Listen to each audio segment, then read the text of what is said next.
नमस्कार दोस्तों, स्वागत है आपका अपने चैनल पर। आज हम कक्षा 10वीं की गणित का एक बहुत ही महत्वपूर्ण चैप्टर निर्देशांक ज्यामिति को आसान भाषा में समझने वाले हैं। तो वीडियो को पूरा देखिएगा और समझिएगा। तो चलिए वीडियो को शुरू करते हैं। निर्देशांक ज्यामिति जो आपके बोर्ड के एग्जाम से लिहाज से बहुत ही महत्वपूर्ण है।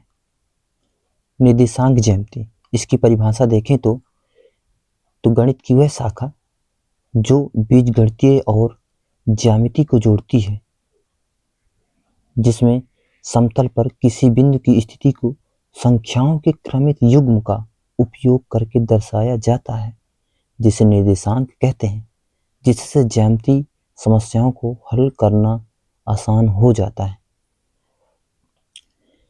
यानी कि हम कह सकते हैं कि जब हम किसी स्थान को एक्स अक्ष और वाई अक्ष की मदद से बताते हैं तो उसे निर्देशांक ज्यामिति कहते हैं। आइए समझते हैं इसको एक डायग्राम से। इसमें मान लीजिए आपके सामने दो लाइनें खींची हुई हैं। एक क्षैतिज दिशा में खींची हुई है। क्षैतिज दिशा में अगर देखें, जिसे हम एक्स अक्ष कहते हैं, और एक ऊर्ध्वाधर दिशा में खींची हुई है, जिसे हम वाई अक्ष कहते हैं। जहां पर दोनों रेखाएं एक दूसरे को काटती हैं उसे हम मूल बिंदु कहते हैं, जिसे ओ से प्रदर्शित करते हैं। और हमेशा याद रखिए, यहाँ के जो निर्देशांक होते हैं बिंदु, वहाँ पर हमेशा 0 और 0 होते हैं। आप मान लीजिए हमारे पास एक उदाहरण है जिसके बिंदु मान लीजिए लिखे हुए हैं। जैसे कि अगर हम बात करें, जैसे कि बिंदु ए है हमारे पास 3,4। इसका मतलब यह हुआ कि हमारे पास इसमें लिखा हुआ है जो ए कि जो 3 वाला है, इसको हम कहेंगे एक्स अक्ष निर्देशांक। एक्स अक्ष का निर्देशांक कहेंगे इसे, एक्स अक्ष का निर्देशांक। और जो 4 है, हम इसे वाई अक्ष का निर्देशांक कहेंगे। वाई अक्ष का निर्देशांक कहेंगे इसे, वाई अक्ष निर्देशांक। इसी प्रकार एक्स और वाई अक्ष मिलकर 4 भाग बनाते हैं, जिन्हें चतुर्थांश कहते हैं।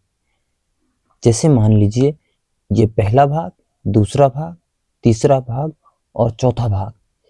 ये जो 4 भाग हैं, इन्हें हम चतुर्थांश कहते हैं।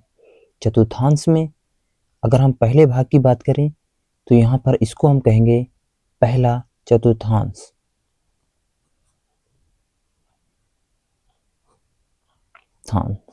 और इसका नाम है दूसरा चतुर्थांश।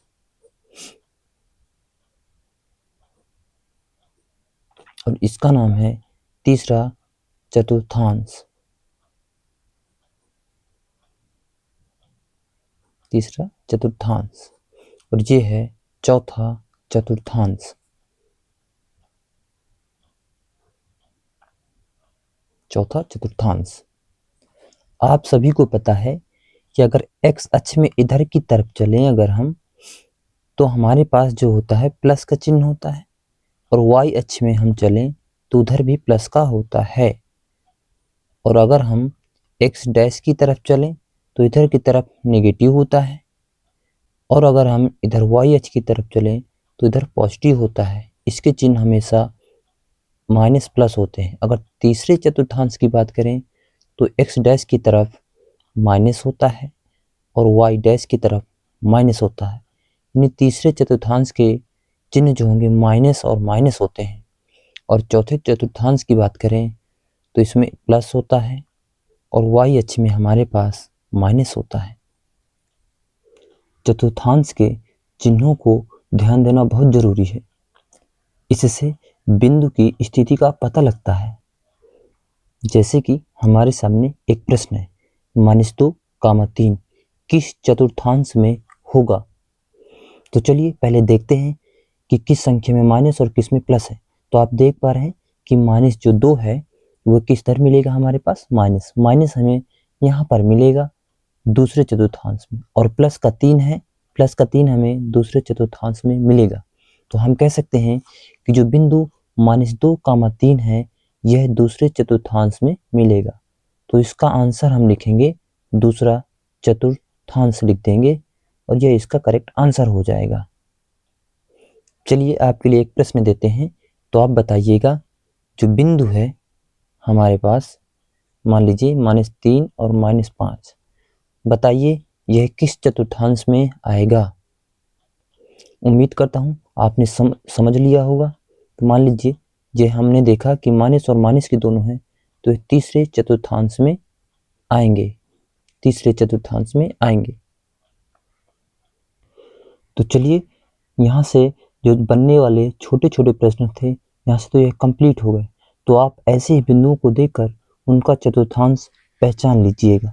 तो चलिए आगे अब हम सीखते हैं डिस्टेंस फार्मूला, जो आपके बोर्ड परीक्षा के लिए बहुत ज़रूरी है। ये रहा हमारे पास दूरी सूत्र, जिसको इंग्लिश में हम डिस्टेंस फार्मूला कहते हैं। इसका एक सूत्र है, हमें याद रखना पड़ेगा। जब हमें दो बिंदुओं के बीच की दूरी निकालना हो तो यह सूत्र हम लगाते हैं। माना दो बिंदु A जिसके निर्देशांक x, y है और B जिसके निर्देशांक x2, y2 है। यहाँ पर मान लीजिए दो बिंदु, अगर हमें यहाँ से यहाँ तक की दूरी निकालनी है, ये बिंदु अगर A है इसके निर्देशांक x1, y1 है और ये बिंदु B है जिसके निर्देशांक x2 और y2 है।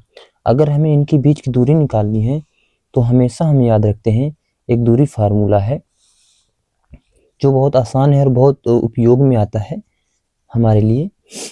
जैसे हम कहेंगे कि जो दूरी है किसकी हमें निकालनी है, ए बी के बीच, तो आप लिखेंगे ए बी के बीच की दूरी और बराबर कर देंगे। आप हमेशा लिखेंगे x2 में से x1 घटा देना है और स्क्वायर लगाएंगे, प्लस y2 में से y1 घटा देना है और स्क्वायर लगा देंगे और रूट लगा देंगे। ये हमारे पास दूरी का सूत्र है। इससे दो बिंदुओं के बीच की दूरी निकाली जाती है। तो आइए एक प्रश्न देखते हैं। आपके सामने है एक उदाहरण देख लीजिए। दो बिंदु A जिसके निर्देशांक 2, 3 है और बिंदु B जिसके निर्देशांक 6, 7 है के बीच की दूरी ज्ञात कीजिए, यह है।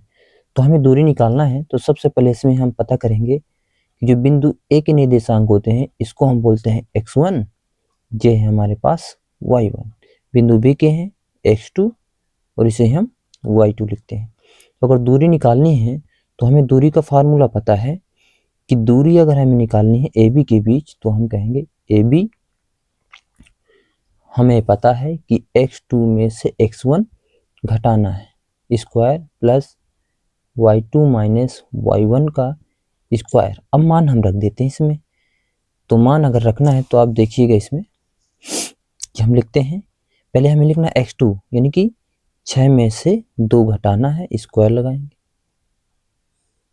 और प्लस y2 यानी 7 माइनस 3 करेंगे, स्क्वायर लगाएंगे। इसको सॉल्व करेंगे। यहाँ पे 6 में से 2 गए तो हमारे पास 4 का स्क्वायर, प्लस 7 में से 3 गए तो यहाँ 4, 3, 7 सॉरी 5 लिख दिया था, 4 का स्क्वायर। और इसको सॉल्व करेंगे। इसका होता है 4 चौक 16, इसका होता है 16 और हम देखते हैं कि कितना लिखा हुआ है। यहाँ पे लिखा है 16, 16, 32 और 32 को अगर हम निकालें रूट से बाहर तो आप जानते ही हैं कि ये बन के आता है 4√2। यह इसका आंसर है, हम लिख सकते हैं। आपके सामने एक सवाल है 2 माइनस आपके सामने एक सवाल है 2, 3, 4, 1 इनके बीच की दूरी हमें निकालनी है। दो बिंदुओं हैं, इनके बीच की हमें दूरी ज्ञात करनी है। इस सवाल का आंसर कमेंट में ज़रूर बताएं। अगर वीडियो पसंद आया है तो लाइक करें, शेयर करें और चैनल को सब्सक्राइब जरूर करें ताकि कल का आने वाला वीडियो आपको मिल जाए। कल हम विभाजन सूत्र देखेंगे। धन्यवाद। और हाँ, एक बात ज़रूर, आप इन क्वेश्चनों को लगाना ना भूलें, आंसर ज़रूर बताएं कमेंट करके। किसी को कोई अगर डाउट है तो कमेंट में ज़रूर लिखें और अपना सजेशन ज़रूर बताएं।